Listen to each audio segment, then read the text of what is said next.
L'affaire Areski-Atlaoui, c'est tout à fait dommageable pour ce monsieur qui s'est mis apparemment quand même dans un mauvais pas. Il est soudeur, il ne trouve pas d'emploi en France alors que c'est une des professions où le chômage n'existe quasiment pas. Il va dans un pays qui d'ailleurs regorge de soudeurs. Les soudeurs indonésiens s'exportent au Japon pour travailler dans une usine dont il ne connaît pas très bien les finalités. Il est payé 2000 € au noir et pour quelques heures par semaine. Et manque de chance pour lui, il est pris la main dans le sac. Mais tout le monde sait qu'en Indonésie, les peines sont extrêmement lourdes, sévères pour les marchands de Morlantes, parce qu'il faut bien dire, préciser, rappeler, si nécessaire, que la drogue est une mort lente et parfois une mort atroce. Je ne connais pas les arcanes du dossier, mais M.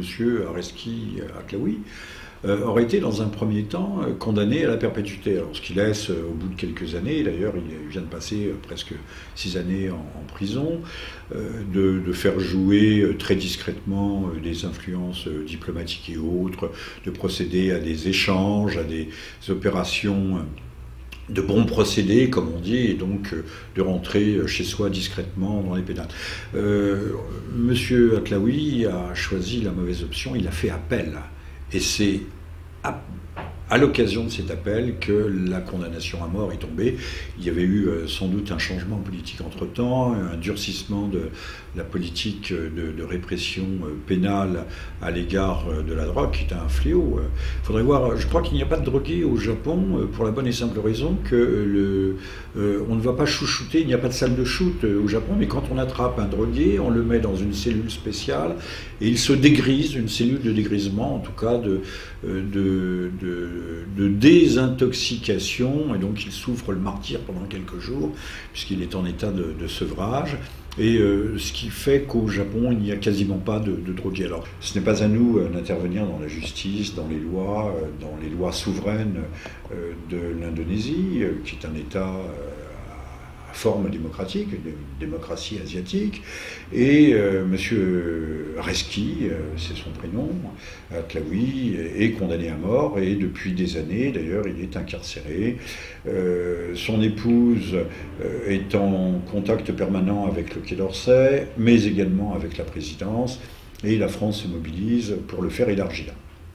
La France joue son rôle, c'est tout à fait naturel. Ceci étant dit, jusqu'où et jusqu'à quel point peut-on faire pression sur les autorités? On sait d'ailleurs que ces pressions exercées de façon trop insistante aboutissent souvent au contraire de les faire chercher. On l'a vu dans l'affaire Florence Cassez, qui elle partageait la couche et la vie, l'existence d'un tueur, d'un rapteur qui enlevait des otages, qui prenait des otages contre rançon et parfois d'ailleurs les exécutait. Mais elle ne savait pas, la pauvre Florence Cassez, qui a été reçue à l'Élysée à son tour, grand bien lui fasse, a été reçue à l'Élysée par le président Hollande, puisque en France, on honore ceux de nos concitoyens qui se mettent dans des pas dramatiques, pour ne pas dire tragiques, dans certaines circonstances. Voilà, alors monsieur Atlaoui est condamné à mort. Alors, il est très difficile, la sidération médiatique étant telle, les campagnes contre la peine de mort étant ce qu'elles sont.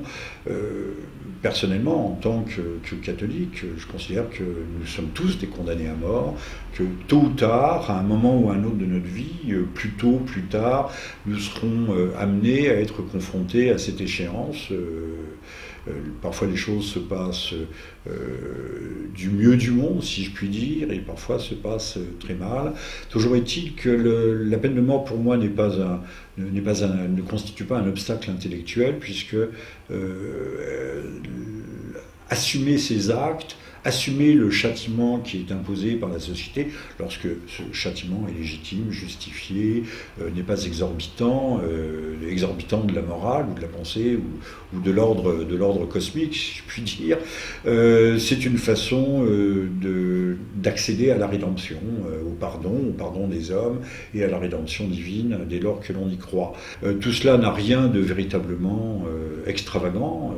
Déjà 8 ou 9 étrangers ou indonésiens ont été exécutés, qui étaient dans la même fournée que M. Atlaoui. Il est en sursis. Bien sûr, pour lui et pour sa famille, je souhaite qu'il connaisse une issue heureuse à cette mésaventure. Mais c'est pas tout à fait une mésaventure. Il ne veut pas vous oublier que M. Atlaoui s'est précipité dans les griffes du diable et qu'il l'a fait de façon certainement tout à fait volontaire, en connaissance de cause, et que l'on ne vienne pas nous raconter que M. Atlaoui est un saint innocent, comme l'était Mme Florence Cassez, ou comme l'était d'ailleurs en France.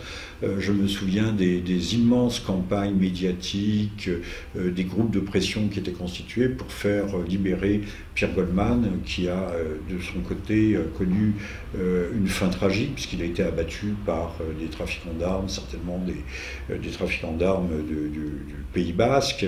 Enfin, c'est ce qui se dit dans les milieux initiés.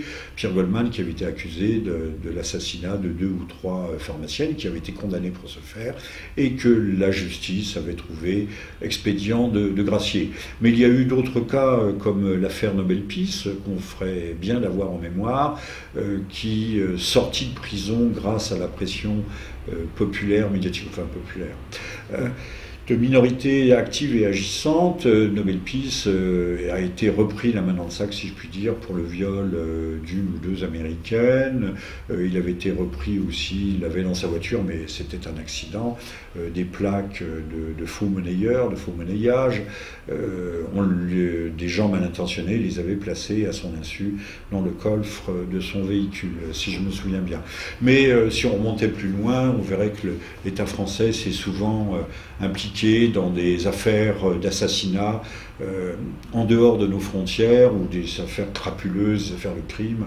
On se souviendra, tout le monde peut revenir à Wikipédia, l'affaire de Damas, lorsqu'un prêtre avait été assassiné par des fanatiques, des zélotes fanatiques, et une délégation avec le ministre Crémieux, célèbre pour le décret Crémieux, n'accordant pas la nationalité française aux Algériens à la fin du XIXe siècle. Crémieux s'était rendu en Égypte, au Caire, pour y rencontrer le vice-roi d'Égypte, enfin le pacha Mehmed, je crois, et afin de faire élargir les assassins réels ou supposés de ce prêtre catholique qui aurait été l'objet ou la victime d'un meurtre rituel.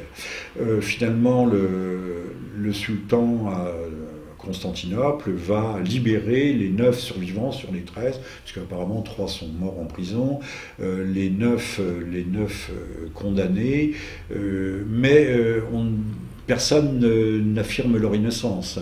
Là aussi, comme dans l'affaire Dreyfus, qui a été gracié, il faut le rappeler, il n'a pas été blanchi, ni exempté de toute culpabilité. Personne ne sait, ça restera pour longtemps un mystère de l'histoire. Le sultan, c'est pour complaire à la France, au gouvernement français, à la France qu'il aime beaucoup, qu'il consent à élargir des gens qui sont sous l'accusation terrible d'un assassinat, d'un meurtre rituel. Voilà, alors bien sûr, là, je suis allé très loin, je suis remonté loin dans le temps, mais il faut voir que à chaque fois qu'il y a une mobilisation d'une telle ampleur, à propos d'un individu qui n'est quand même pas blanc-bleu, qui a d'ailleurs, c'est assez curieux, vous avez peut-être remarqué comme moi, qu'il ressemble comme 2 gouttes d'eau, c'est un clone de Julien Drey. Voilà. Toujours est-il, que la faute étant expiée, il a fait 6 ans de prison, ce qui est déjà pas mal. Il en ferait encore 1 ou 2 en France, ça ne serait pas mal non plus, mais cela ne vaut peut-être pas. D'ailleurs, au regard de notre droit, Monsieur Areski Atlaoui n'aurait certainement bénéficié, si je puis dire, que de 1 à 2 années de prison et aurait été élargi au bout de quelques mois, puisque Nous sommes extraordinairement bienveillants ou bénévolents à l'égard, encore une fois, de ces marchands de Morlandes. Mais chacun jugera comme il l'entend, bien entendu.